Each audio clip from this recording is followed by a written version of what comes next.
Hello YouTube, welcome to my channel.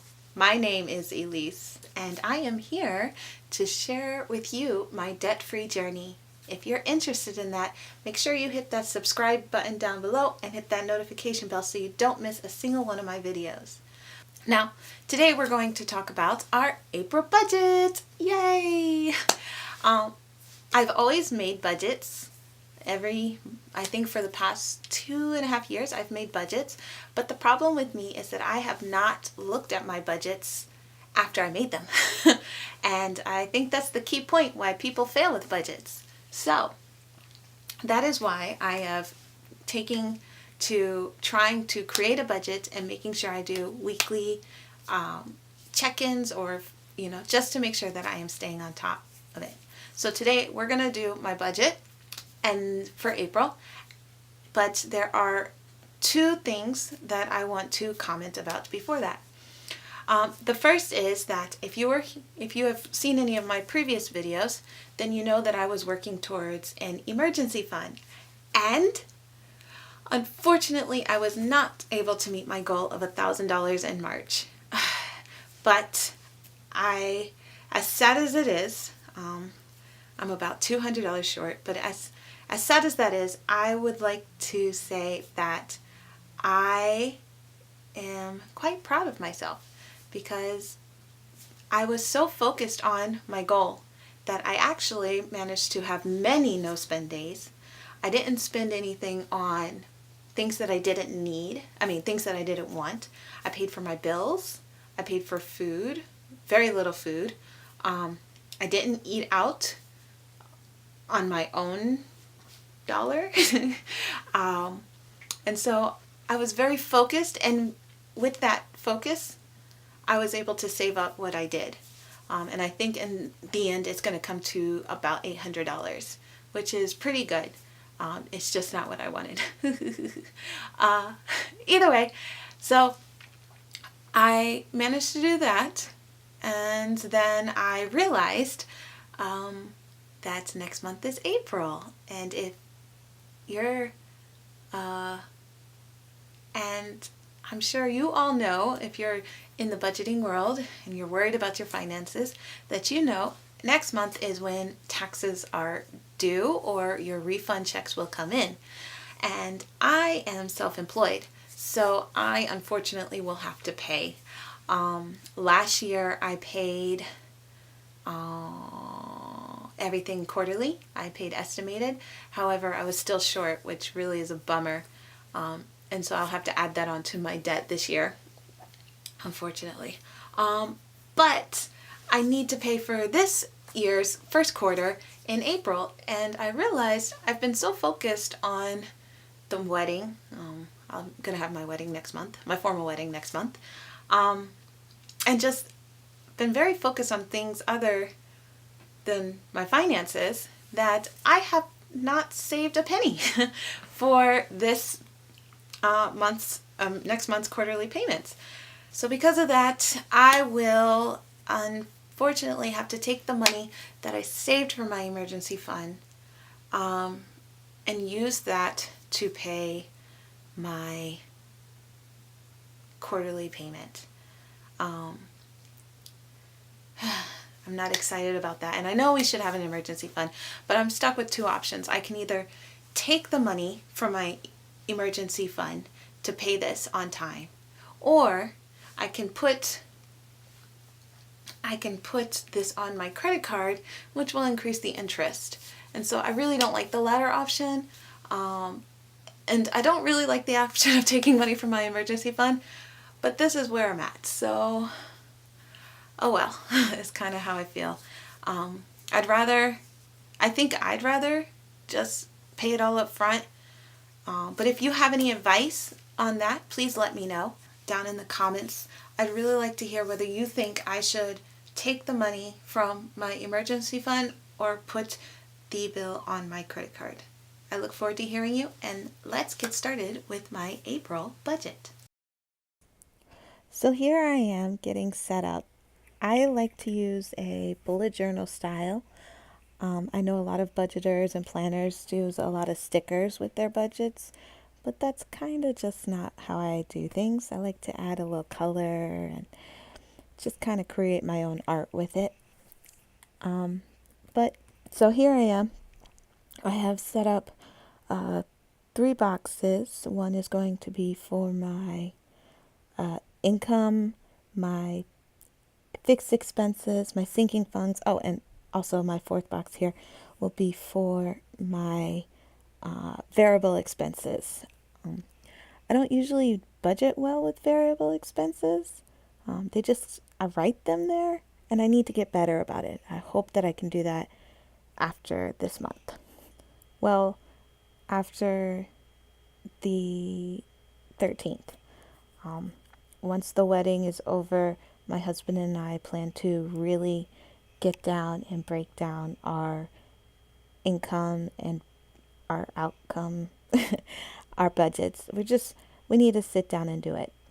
So as far as income this month, I'm starting with a remaining balance of $34. I expect to get my first paycheck on the 7th for $1,745. That's expected. I'm not sure. That's for my full time. And then also my second paycheck, I will get around the 19th. And this one will be slightly less because I'll be taking off a week from work for my wedding. So it's going to come to $850 roughly. I see my hand is in the way here. I need to fix that. I also have a part-time job. I work very few hours a week. And so I'll also be taking a few days off. So I'm only going to expect about $136 for the month. So with these three, I'm going to add them up, and let's see, they will be about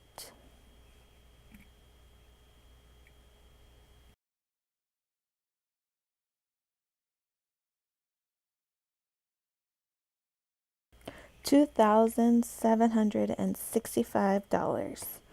Not a lot, but not bad. And this amount will definitely cover my bills for the month. The question will be with my IRS. Okay, so let's get started with my fixed expenses.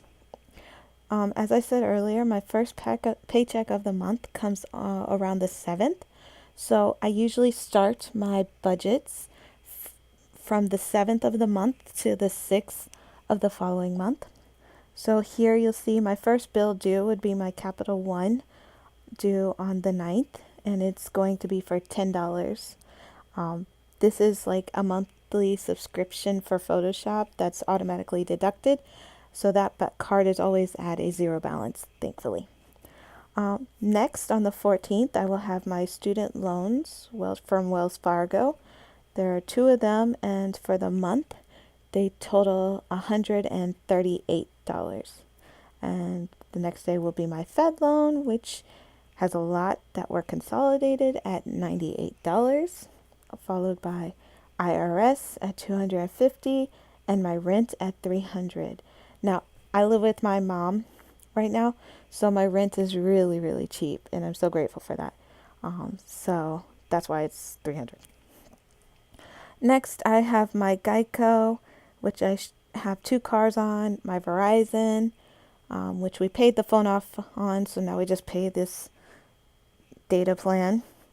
And then on the 1st, I have car. Oh, but this is wrong. I accidentally forgot a bill. And you see, I noticed that. So I'm going to quickly erase that. I love these little whiteout things. Yes, so my next bill is actually my Capital 2 card, which is one of my credit debts that I'm working on.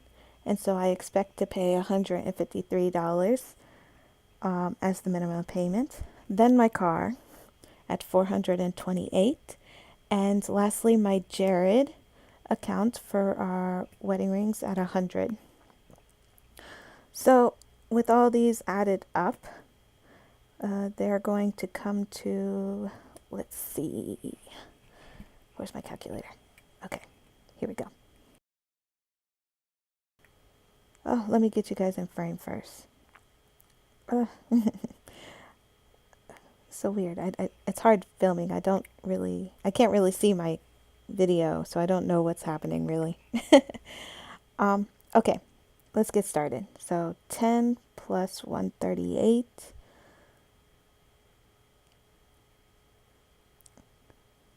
plus 98 plus 250 plus 300 plus 229 plus 55 plus 153 plus 428 plus 100 equals $1,761.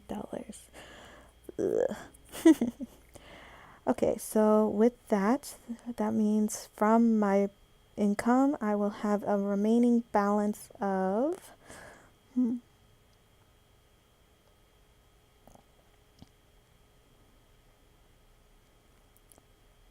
$1,004. Okay, so here's where I start to get a little bit meh about my budget, because I want to have a sinking funds.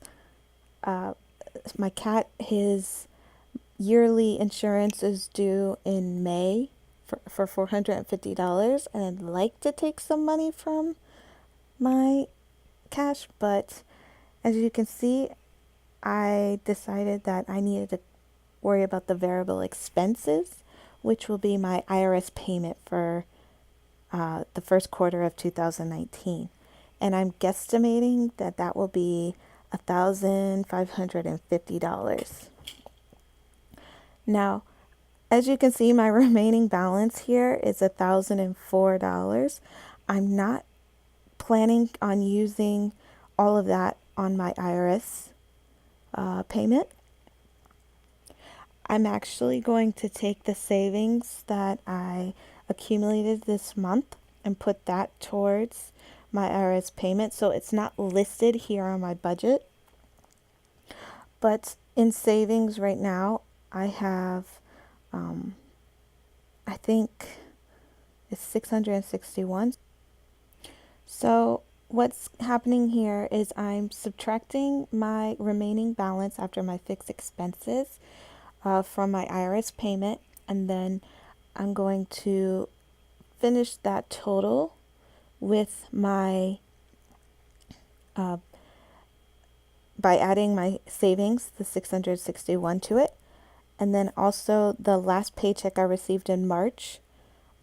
That will make my savings $800, and after subtracting everything, I will have a remaining balance of $251. Now, that $251 I'm going to try and put towards my savings fund. I have one for Keo, my cat, the food for the month, the gas, and maybe debt snowball. So I figure I'm going to, let me clean this up a little.